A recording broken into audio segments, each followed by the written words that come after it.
Panic selling season has just begun. So let me tell you which ones to avoid right now and which ones will suit your swing. Especially the last driver in this list, which everyone has seemingly forgotten about. However, even though on paper these heads are incredibly similar, why have I chosen them? And with the results at the end, how do they all differ?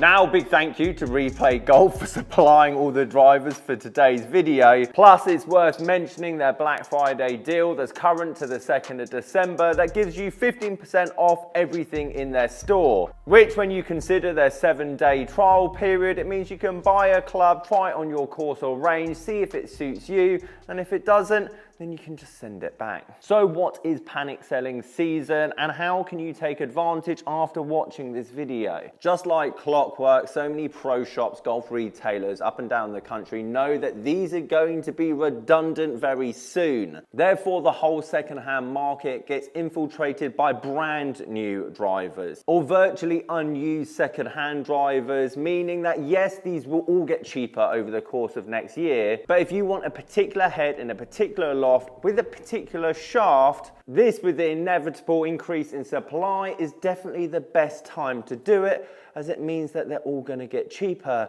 very quickly. Plus, you'll notice through this test that I've chosen the bog standard bland standard heads from every driver manufacturer and how these standard heads all kind of differ from each other. To prove my point, brands definitely lean one way or another when it comes to what their driver heads do, but also what the tour pros are using and why they swing one way or another depending on who they're actually sponsored by. For example, the TaylorMade Qi10 is the most used model on tour with the TaylorMade Pros, not the LS head and not the Qi10 Max. Versus the Ping Pros, there's an overwhelming popularity for the G430 LST, and this G430 Max is somewhat forgotten since the 10K has come out, and I appreciate tour pros are different from one another, but why are so many Ping players going LST and so many TaylorMade pros going to the more standard head? Now, this definitely won't be the cheapest option in my list, and that's definitely my wild card at the end. However, TaylorMade definitely fluctuates the most as it has an astronomical amount of supply going into the second-hand market this time of year. And that's mainly due to so many retailers and obviously pro shops having big accounts with TaylorMade and then looking to offload their shelves. And as we look at the Stealth 2, here's the big bonus of TaylorMade drivers is that they hover around that £200 price tag for an incredibly long time. I mean, just look at these Sim 2s and the value that they go for. Meaning if you find a good condition Qi10 this time of year, I can guarantee you in 3 years' time, you wouldn't have lost more than £100. Now, as you can see, I've hit shots with the Qi10. I'm also going to hit shots with all the other drivers and give you my conclusion at the end. But out the gate, it performed well. Launch and spin is exactly where I wanted it to be. However, today, it didn't produce the same secret sauce that I normally get from a TaylorMade driver. And when we talk about shafts at the end, I'll explain what went wrong. Which moves us on into this monster, and to be honest, this is the first time I've hit an AI Smoke, well, all year. And I have to say, Callaway have done an incredible job over the last 2 years of changing their branding and their marketing, and let me explain why. For the longest time, I was fearful of golfers getting fitted into Callaway equipment because 8 months, 9 months after it had been released, the price absolutely crashed. I remember making a video 3 years back on the Epic Speed 529 when released, and then 9 months later, you could get it for around £200. However, the AI series, and obviously we'll look at the sold listings here on the right-hand side, is very healthy, and that tells me one of two things. Number one, people are buying it, getting fitted for it, keeping it in the bag and not selling it, so the supply is not there. And number two, the demand is high. People are wanting Callaway product again in the second-hand market. Now, I've done tons of videos over the last year of £100 drivers, £150 drivers. I even left out the dark spark speed and the Mizuno driver from this list because I've already done videos on them. They're very good value, a lot cheaper than a lot of these, apart from the last one, that I have here. But it's the whole point of this channel. Trying and testing lets you know what works for your game. However, what I am glad to see is that Callaway is holding its price better. And if you did get one for around £300 now or $260, let's be honest, come March, it seems like there's going to be a lot of people wanting this off your hands, unlike older Callaway products that just fell off a cliff.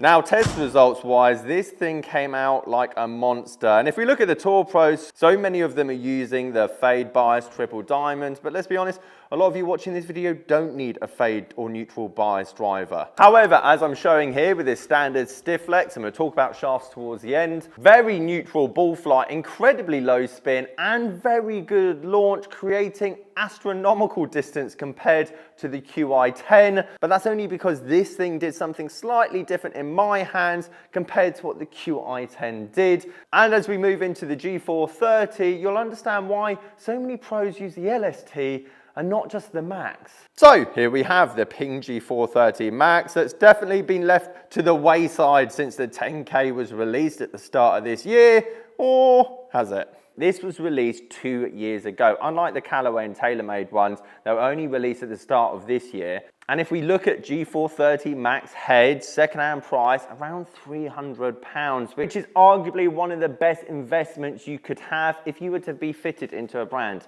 You get fitted for this 2 years ago, brand new, 529 or whatever it was. 2 years later, you could easily at the moment sell it for 320, and come January, and I really want you to put this in your calendar, that would definitely change. Because yes, Ping for me is definitely the public favorite. They design heads that work for the average golfer and not just the tour professionals, so there's a lot of people buying it and, well, just keeping it. However, that's not all quite true, because you could look at the shelf of the Ping stuff and go, well, there's nothing there. No one's selling it. Everyone wants to keep it. I want mine now. Versus the Callaway and TaylorMade stand, you think people are just disposing of them, getting rid of them.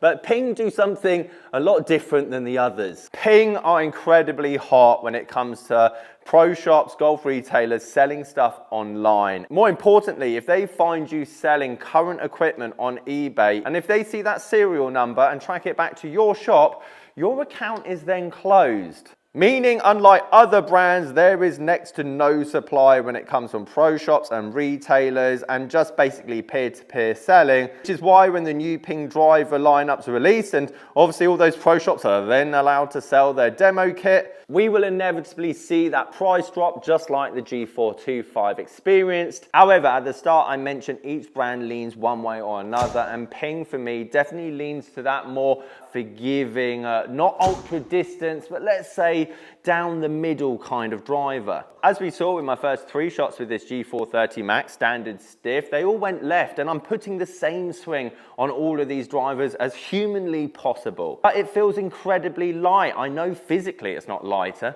than the other 2 brands, but somehow it just feels lighter. It feels like it wants to help that ball up into the air. However, that wasn't a fair test. I wanted to hit this particular model straight, and I'll tell you at the end how every driver head manufacturer can obviously help you get that straighter drive. But for me today, to get that driver to go straight, I had to put my hands forward. I had to keep the club face more open, which dropped my launch and increased my spin. Does that mean the G430 Max isn't good for faster players? Actually, no, I'd say it's the opposite. For someone that hits so up on the ball, comes on the inside, my kryptonite is hitting that ball out to the left-hand side, snap hook style.